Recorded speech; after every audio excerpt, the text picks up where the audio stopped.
Capítulo 14. Mierda, soltó John en voz baja, y ni siquiera se dio cuenta de que había hablado mientras alzaba su M16 y empezaba a disparar. Bang bang bang bang. El primer ente escorpión dejó escapar un extraño sonido seco y siseante, como el aire al salir de un neumático gigante, cuando las primeras balas atravesaron su cuerpo. Un fluido blanco y espeso brotó de las heridas que se habían abierto en el rostro de insecto, un rostro repleto de colmillos babeantes y ojos de araña, un rostro con un agujero deforme por toda boca. Cayó sobre su costado con el cuerpo arqueándose y las pinzas en alto, y se retorció de forma espasmódica, cavando su propia tumba en la superficie de arena caliente. Tanto León como Cole ya estaban disparando también, y el tronar de las armas de 9 milímetros ahogó cualquier otro siseo y provocó la aparición de más de aquella sangre parecida a pus en los otros dos Scorps. El líquido salía a borbotones, como los vómitos, pero había otras 3 criaturas bajando ya por la ladera. La primera, la que John había dejado acribillada a balazos, estaba saliendo de la arena. Saliendo de un modo inseguro, pero saliendo de todas maneras. Sus heridas estaban resumando aquella pasta viscosa blanca. Y justo cuando empezó a avanzar hacia ellos de nuevo, John pudo ver que el líquido se estaba endureciendo. Estaba cubriendo las heridas tan bien como el yeso tapaba un agujero de la pared. «Vamos, vamos, vamos», les gritó John a los demás cuando las otras 2 criaturas, abatidas por León y por Cole, comenzaron a moverse otra vez, con sus heridas cubiertas por las costras blancas. El segundo trío ya estaba a mitad de camino de la duna y se acercaba con rapidez. «Tenemos que salir de aquí». Todavía quedaban 2 más de aquellos entornos, y ya habían disparado al menos la tercera parte de su munición. Aquella idea le atravesó la mente a John en la fracción de segundo que tardó en rociar a los Scorps con una ráfaga de proyectiles mientras Cole y León echaban a correr hacia el este. Ni siquiera intentó eliminar a alguno de los 6. Sabía que no habría diferencia en la situación. La ráfaga de proyectiles explosivos había sido para retrasar su avance hasta que los 2 hombres estuvieran a salvo. Su mente intentó encontrar una solución mientras aquellos animales de existencia imposible agitaban sus pinzas cerradas, arrastrándose por encima de la arena y exudando más de aquella extraña pasta blanca. Una granada, pero ¿cómo logro que estén todos juntos? ¿Cómo evitamos que nos alcance la metralla? El más cercano de los Scorps estaba quizás a una docena de pasos cuando John se dio la vuelta y echó a correr, moviéndose todo lo deprisa que pudo en aquel calor achicharrante, con la adrenalina 100 y subiendo. León y Cole estaban a unos 50 metros por delante de él, avanzando tambaleantes por la arena, con León corriendo de lado, vigilando delante y detrás, trazando semicírculos con su semiautomática. John se arriesgó a mirar a su espalda, y vio que las criaturas escorpión seguían aproximándose. Se arrastraban con mayor lentitud, pero sin detenerse. Sus cuerpos con aguijón seguían dejando escapar un rastro de fluido blanco, y mantenían sus largas y extrañas pinzas en alto, abriéndose y cerrándose sin parar. Además, iban ganando velocidad de nuevo con cada paso que daban, un enjambre de bichos no muertos que querían cenar. Un enjambre reunido. Puede que no tuvieran otra oportunidad mejor. John dejó caer el rifle, que le quedó colgando de un modo raro del cuello, y metió una mano en su mochila de cadera sin dejar de correr a bastante velocidad. Sacó una de las granadas, le quitó el seguro y se dio la vuelta, trotando de espaldas. Intentó calcular la distancia mientras repasaba frenéticamente las instrucciones de uso de la granada M68 en su mente, con los Scorps a 20 o 21 metros a su espalda. Espoleta de impacto, se arma 2 segundos después del impacto, temporizador de 6 segundos. Granada. Gritó, y arrojó el artefacto al aire, rezando para que hubiera calculado bien mientras se daba la vuelta y se tiraba de cabeza al suelo. La granada todavía estaba en el aire cuando aterrizó al otro lado de la duna. John se metió braceando en ella, utilizando toda su considerable musculatura, y se enterró bajo la arena caliente, quedándose ciego y sin respiración.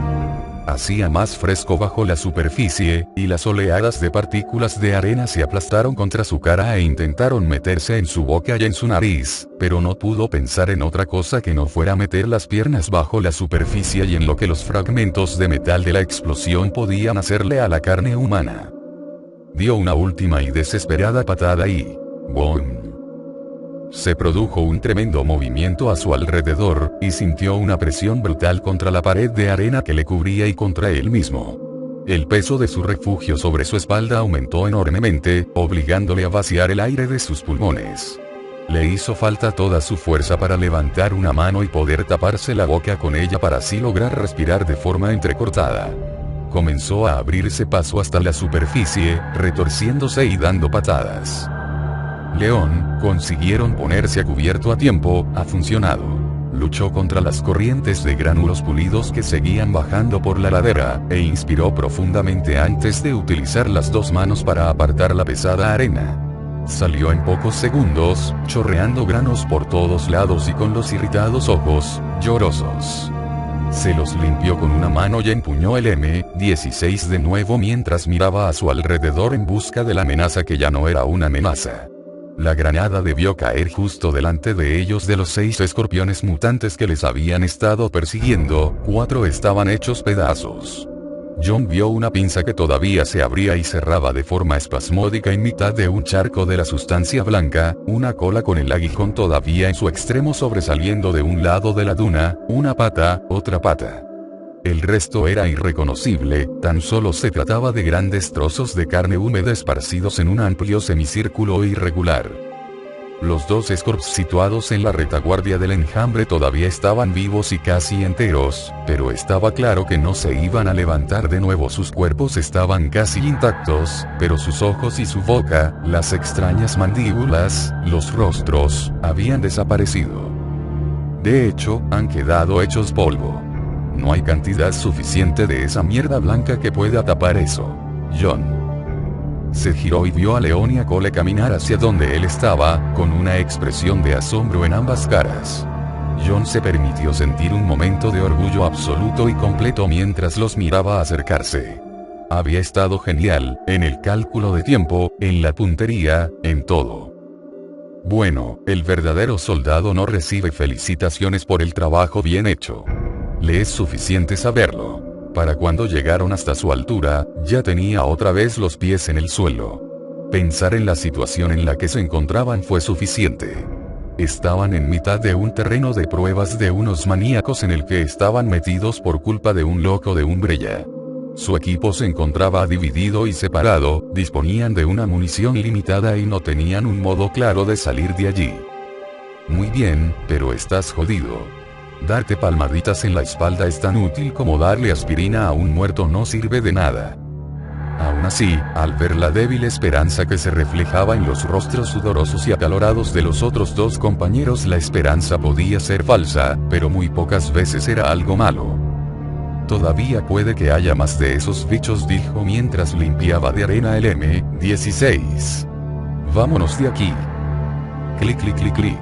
Aquel sonido de nuevo. Todos se quedaron inmóviles, mirándose los unos a los otros. No sonaba cerca, pero en algún lugar al otro lado de la duna, quedaba al menos un Scorp con vida. David había detectado la luz, quizás a medio kilómetro al suroeste de donde se encontraban, pero no se había acercado más. Claire pensó que, si no fuese por el frío, se hubiera sentido aliviada. Las probabilidades de que alguien los encontrara en aquellos interminables kilómetros de oscuridad eran casi nulas. Los tipos de Umbrella la habían fastidiado. Incluso con el foco del helicóptero, que al parecer no estaban dispuestos a utilizar, sería cuestión de pura suerte que tropezaran con ellos 3. Aunque a lo mejor eso sería una suerte para nosotros. Quizá tienen café y mantas, chocolate caliente, sidra especiada. Claire, ¿cómo estás? Se esforzó por impedir que sus dientes castañetearan, pero no lo logró. Llevaban así una hora, probablemente más. Tengo bastante frío, David. ¿Y tú? Lo mismo. Menos mal que nos hemos puesto ropa de abrigo, ¿eh? Si era un chiste, ella no le vio la gracia. Claire se acercó más a Rebeca, preguntándose cuándo había dejado de sentir las extremidades. No sentía las manos en absoluto, y la cara parecía estar a punto de congelarse y quedarse hecha un máscara, a pesar de que haber estado cambiando de posición de forma casi constante. David estaba al otro lado de Rebeca, y los tres estaban tan acurrucados como les era humanamente posible. Rebeca no se había despertado, pero su respiración era lenta y acompasada. Al menos, ella estaba descansando cómodamente. Por lo menos, uno de nosotros. Ya no debe faltar mucho, dijo David. Unos 20 o quizá 25 minutos. Dejarán un hombre o dos de guardia y luego se marcharán. Sí, eso dijiste, le contestó Claire. Pero ¿cómo calculas el tiempo? Sentía que sus labios ya se habían convertido en trozos de hielo. Búsqueda a lo largo del perímetro, de quizá medio kilómetro de extremo a extremo, y suponiendo que dispongan de 6 o menos hombres, calculó. ¿Por qué? La voz de David se estremeció por el frío. 3 por la puerta trasera del edificio, 2 abatidos en el interior, y por el ruido que hacían, yo calculo entre 3 y 7 hombres al otro lado. De 8 a 12 hombres. Si fueran más, no habrían cabido en el helicóptero. Si fueran menos, no podrían haber cubierto las 2 entradas a la vez. Claire se quedó impresionada.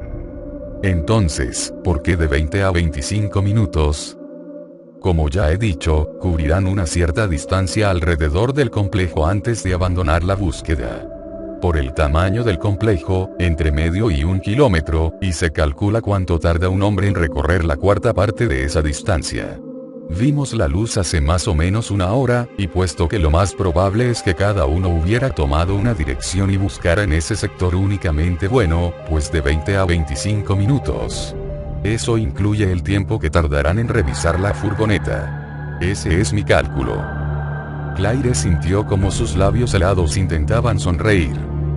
Te estás quedando conmigo, ¿verdad? Te lo estás inventando. La voz de David sonó sorprendida y ofendida. No. Lo he repasado varias veces, y creo que... Era broma, le interrumpió Claire. De verdad. Se produjo un breve silencio, y luego David soltó una pequeña risa. El sonido recorrió con facilidad la fría oscuridad. Claro que sí. Lo siento. Creo que la temperatura ha afectado a mi sentido del humor. Claire cambió de manos y sacó la derecha de debajo de la cadera de Rebeca para meter la izquierda. No, yo lo siento. No debería haberte interrumpido. Sigue, es muy interesante, de verdad. No hay mucho más que contar, siguió diciendo David, y ella distinguió el rápido castañeteo de sus dientes. Querrán prestarle atención médica a sus heridos, y dudo mucho que Umbrella quiera que uno de sus helicópteros sea visto sobrevolando las llanuras de Sal durante el día.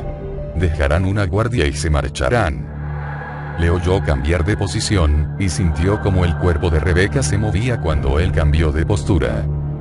De cualquier manera, ese será el momento en el que nos pongamos en marcha. Lo primero que haremos será regresar al complejo y hacer un poco de sabotaje y luego, ya veremos qué pasa. El modo en que su voz fue apagándose, el buen humor forzado en su tono de voz, que apenas había logrado ocultar su desesperación, todo ello le indicó a Claire lo que él había estado pensando. Lo que los dos hemos estado pensando. ¿Y Rebeca? Le preguntó en voz baja.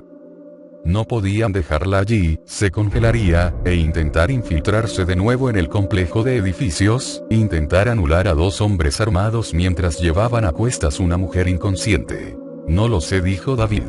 Antes de que ella dijo que quizás se recuperaría en un par de horas, si descansaba. Claire no respondió. Resaltar lo obvio no iba a ayudar en nada. Se quedaron callados. Claire se dedicó a escuchar la suave respiración de Rebeca mientras pensaba en Chris. El afecto que David sentía hacia Rebeca era obvio, era como el amor entre un padre y su hija. O entre un hermano y una hermana. De todas maneras, pensar en él era un modo de pasar el tiempo. ¿Qué estás haciendo ahora mismo, Chris? Trent dijo que estabas a salvo, pero ¿por cuánto tiempo? Dios, ojalá nunca te hubieran asignado a esa misión en la propiedad de Spencer. O a Raccoon City, ya puestos. Luchar por la verdad y la justicia es un peñazo, hermano. No te estarás quedando dormida, ¿verdad? Le preguntó David. Se lo había preguntado cada vez que se habían quedado callados durante más de un minuto. No, estaba pensando en Chris, le respondió. Articular las palabras le costaba horrores, pero supuso que era mejor que dejar que se le congelaran los labios. Y apuesto a que estás empezando a desear que nos hubiéramos ido a Europa, después de todo. Yo sí, dijo Rebecca con voz débil. Odio este clima, Rebecca. Claire sonrió, incapaz de sentir el gesto, pero sin importarle lo más mínimo. Abrazó a la chica mientras David se incorporaba un poco para buscar la linterna, y aunque estaba helándose, aunque estaban separados de sus amigos, sin una ruta de escape y enfrentados a un futuro incierto, Claire sintió que la situación empezaba a mejorar. La llamada llegó justo después de que John hiciera volar por los aires 6 de los Arly 2. Reston había estado deseando poder tener palomitas hasta ese preciso momento. Los sistemas de defensa de los Scorps estaban funcionando justo como las hipótesis habían predicho. El daño a los exoesqueletos se reparó incluso con mayor rapidez de la que habían esperado. Lo que no habían previsto era la tremenda fragilidad de los tejidos que unían los diferentes segmentos de los arácnidos. Una granada. Una puñetera granada. El deseo que había sentido por las palomitas estaba tan muerto como los Arly 2. Todavía quedaban otros dos, que correteaban por el lado de la esquina suroeste, pero Reston ya no tenía mucha fe en los Arly 2, y aunque se trataba de una información importante, no estaba muy seguro de que a Jackson le gustara el modo en que la había obtenido. Querrá saber por qué no les quité los explosivos. ¿Por qué liberé a todos los especímenes? ¿Por qué no llamé a Sidney, al menos para que me aconsejara? Y ninguna respuesta que le dé será suficiente. Cuando el teléfono sonó, Reston dio un tremendo respingo, casi saltando de la silla. Por un momento, estuvo seguro de que era Jackson. Aquella idea ridícula ya había desaparecido cuando levantó el auricular, pero le había hecho pensar y le había alegrado bastante que los sujetos de las pruebas no fueran a sobrevivir a 3. Reston respondió. Señor Reston, soy el sargento Hawkinson, del equipo de Tierra Blanco 170. Sí, le interrumpió Reston suspirando mientras veía a Cole y a los dos individuos de los Stars reagruparse. ¿Qué ha pasado ahí arriba? Esto. Hawkinson respiró profundamente. Señor, lamento informarle de que hubo un enfrentamiento con los intrusos y que han escapado de la instalación, dijo de un tirón, sintiéndose obviamente muy incómodo. ¿Qué? Exclamó Reston poniéndose en pie y casi volcando al silla. ¿Cómo? ¿Cómo ha ocurrido? Señor, los teníamos acorralados en uno de los almacenes, pero se produjo una explosión, dispararon a 2 de mis hombres y otros 3 se encuentran en estado crítico. No quiero ni oírlo. Gritó. Reston estaba furioso, incapaz de creer que semejantes incompetentes estuvieran trabajando para él. Lo que quiero oír es que no ha fracasado de un modo lamentable, que esos 3 individuos no han logrado escapar de su equipo de élite y que no me ha llamado para decirme que no puede encontrarlos. Se produjo un silencio momentáneo al otro lado de la línea, y Reston deseó que aquel idiota se atreviera a decirle algo, que le diera alguna razón más para hacerle la vida imposible. En vez de eso, la voz de Hawkinson sonó adecuadamente contrita. Por supuesto, señor. Lo siento, señor. Voy a regresar en helicóptero a Salt Lake City y a traer a algunos de nuestros nuevos reclutas para ampliar nuestro perímetro de búsqueda. Voy a dejar a mis 3 últimos hombres aquí para que monten guardia, uno al este y otro al oeste, y el tercero en el vehículo de los intrusos. Regresaré en 90 minutos, señor, y les encontraremos, señor. Los labios de Reston se curvaron en una sonrisa desagradable. Que así sea, sargento. Si no lo hace, la habrá cagado a base de bien. Apagó el botón de conexión y arrojó el auricular sobre la consola de mando. Al menos, sentía que estaba haciendo algo para facilitar el proceso. Apretarle las pelotas a los subalternos funcionaba de maravilla. Hawkinson sería capaz de arrastrarse sobre cristales rotos con tal de conseguir algún logro, y así era como debía ser exactamente. Reston se sentó de nuevo y se quedó mirando a los sujetos de la prueba mientras se esforzaban por avanzar sobre la duna de arena. Cole empuñaba un arma y les dirigía hacia la puerta que conectaba con 3. Reston se preguntó si John o Rojizo sabían lo inútil que era Cole. Probablemente no, porque si le habían dado un arma. Los otros 2 Scorps atacaron cuando ellos llegaron a la cima de la duna y pasaron al otro lado. A pesar de lo que había ocurrido antes, Reston observó el enfrentamiento con atención, manteniendo una última esperanza que acabaría allí, que los hombres serían finalmente detenidos. No es que albergara ninguna duda sobre la eficacia de los K6 que había en la fase 3, desde luego no sobrevivirían a aquellos. Pero ¿qué pasa si lo hacen? ¿Qué pasa si lo hacen, y luego llegan a 4 y encuentran un modo de salir? ¿Qué le dirás a Jackson? ¿Qué le dirás al grupo de visita cuando no queden especímenes que observar? Entonces serás tú el que la habrás cagado. Reston hizo caso omiso de la susurrante vocecita y se concentró en la pantalla. Ambos Scorps se acercaron velozmente, con las pinzas y los aguijones en alto, con sus ágiles cuerpos de insecto preparados para atacar. Los 3 hombres comenzaron a disparar en una batalla silenciosa, con los Arl-2 esquivando y escurriéndose, y cayendo finalmente bajo la lluvia de balas.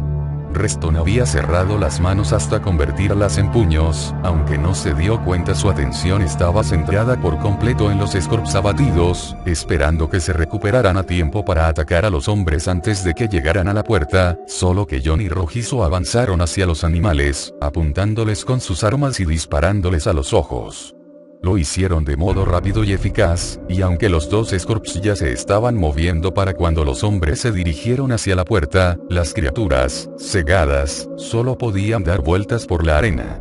Una de ellas logró encontrar un objetivo, arqueó todo su cuerpo y su aguijón repleto de veneno extraordinariamente letal se hundió en la espalda del otro. El Arl-2 atacado se dio la vuelta y atravesó el abdomen del primero con una de sus garras, empalándole.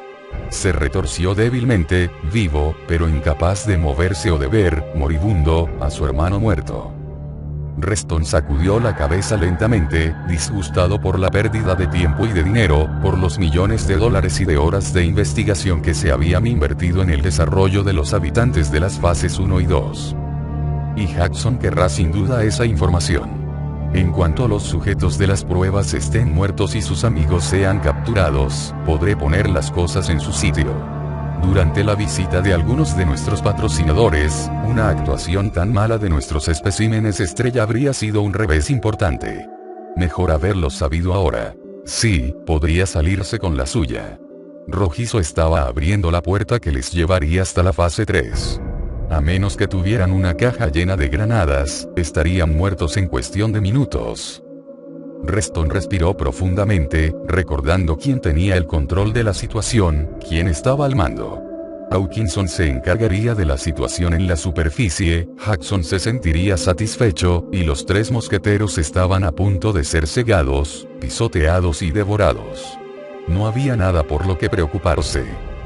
Reston dejó escapar el aire contenido, logrando de algún modo sonreír, aunque intranquilo, y se obligó a relajarse conectando las pantallas que le mostrarían el hábitat de los K6. Ya podéis despediros, dijo, y se sirvió otro coñac.